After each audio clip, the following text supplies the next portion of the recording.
Hi, today I'm back with another video, and this time it is Act 4 Scene 1 of Macbeth. Hi, I'm Ajanta ma'am, and I make videos on literature and language for ICSE as well as ISC. So, what happens in Act 4 Scene 1 of Macbeth? And what is the significance of this scene? This is the third and the last witch scene in the play. At the beginning of the play, the witches suggested no line of action to Macbeth, and he himself committed the violent deeds.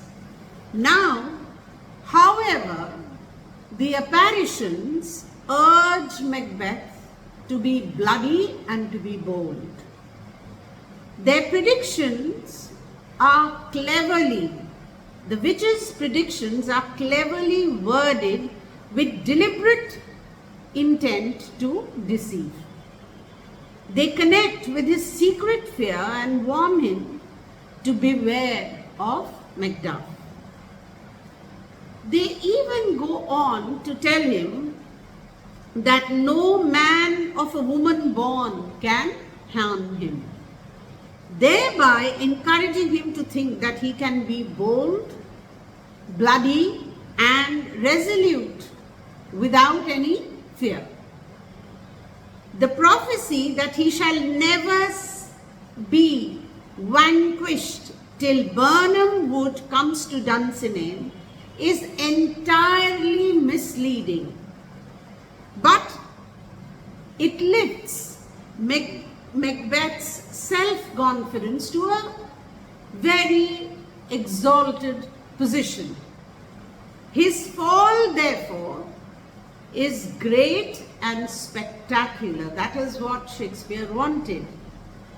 The result is that he embarks on a career of brutal murders and brings about his own downfall. Excuse me. Therefore, Macbeth is in the wrong because he cannot interpret these symbols. But Shakespeare wants the audience to understand what these symbols, symbolize. Now, this is what we called dramatic irony. Now, why is it dramatic irony? Because the truth of the situation is known to the audience, but it is hidden from the characters in the play. Macbeth, however, is in no doubt about the significance of the final show of the 8 kings, with Banquo behind the 8 kings. So, if we were to discuss as to what analyze the scene, in a cavern, the weird sisters throw awful ingredients such as the eye of a newt, toe of a frog, into a cauldron, so on and so forth, a lot of things, into a boiling brew, and the chief witch, that is Hecate, she arrives and all dance and sing to create a charm. One witch cries out that something wicked this way comes, and that is the time when Macbeth enters, and he commands the witches to answer his questions. There is a resemblance between Macbeth and the witches now, as all of them are wicked and all are unnatural. The witches then conjure up 3 apparitions. First, a floating head appears, tells Macbeth to beware of Macduff. Now, what is this head? This head symbolizes either Macduff's rebellion or Macbeth's fate. Next is the bloody child. The child says, "No man or woman born shall harm Macbeth." The bloody child therefore symbolizes Macduff's birth by caesarean section, not natural birth. And finally, Macbeth is shown a child wearing a crown and holding a branch of a tree. It says that Macbeth will not be defeated until the great Birnam Wood marches to Dunsinane Hill. And Macbeth is pleased since the forests don't march and he must be therefore invincible. The child with the crown and the tree symbolizes Malcolm. It symbolizes Malcolm. So, we now come to know as to what happens in Act 4, Scene 1. Thank you for watching. Do continue to watch my videos for a complete insight into your novels, into your poetry as well as short stories. Thank you.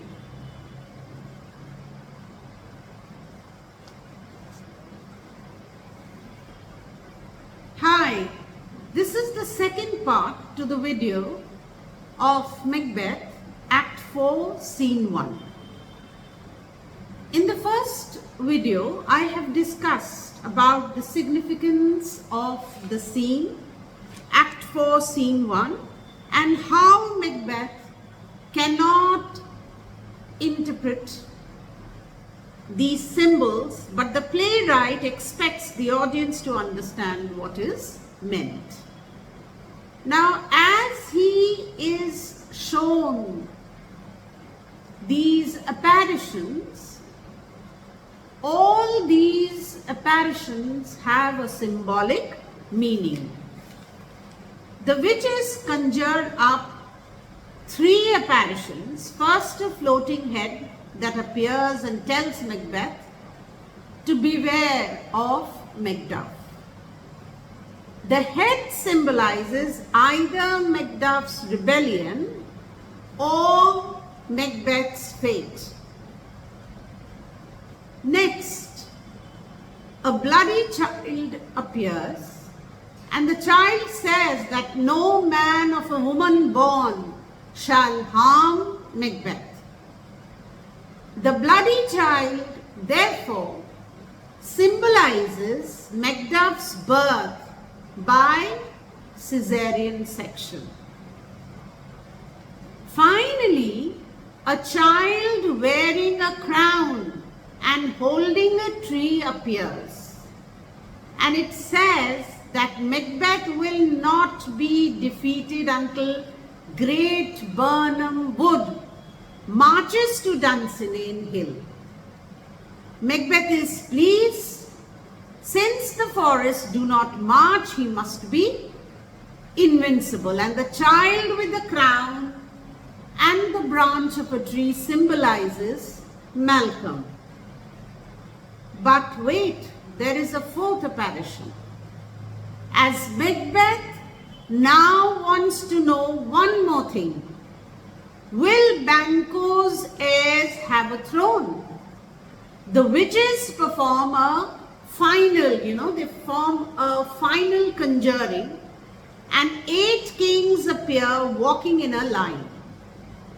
The 8th holding a mirror, and all of them followed by Banquo's ghost. If you remember, Banquo has been murdered. Macbeth is, of course, furious at this sign that Banquo's heirs will get the throne and demands answers from the witches. But Hecate mocks him and the witches vanish because they will not be spoken to and neither will they answer to anyone. The king, therefore, holding the mirror, symbolizes King James, who ruled England when Shakespeare wrote Macbeth, and whose family traced its ancestry back to Banquo. And after that, Lennox enters, and he brings word that Macduff has fled to England. And in an aside, Macbeth scolds himself for failing to kill Macduff, and when he wanted to earlier. Therefore, Macbeth now promises to act in the future, to act on every impulse, and decides immediately to attack Macduff's castle and kill anyone connected to him, that is his servants, his family, his wife, his children, etc. Now it seems that ambition and fear have pushed Macbeth to that final step. He is no longer targeting just political enemies, but also innocent families.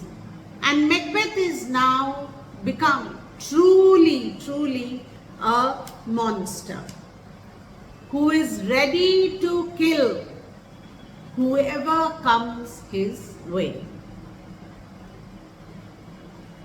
Thank you for watching my videos. This is Ajanta Man. I do make videos of literature and language, your novel, your short stories and your poems of ICSE and ISC. Classes 9, 10, 11 and 12. Bye for now.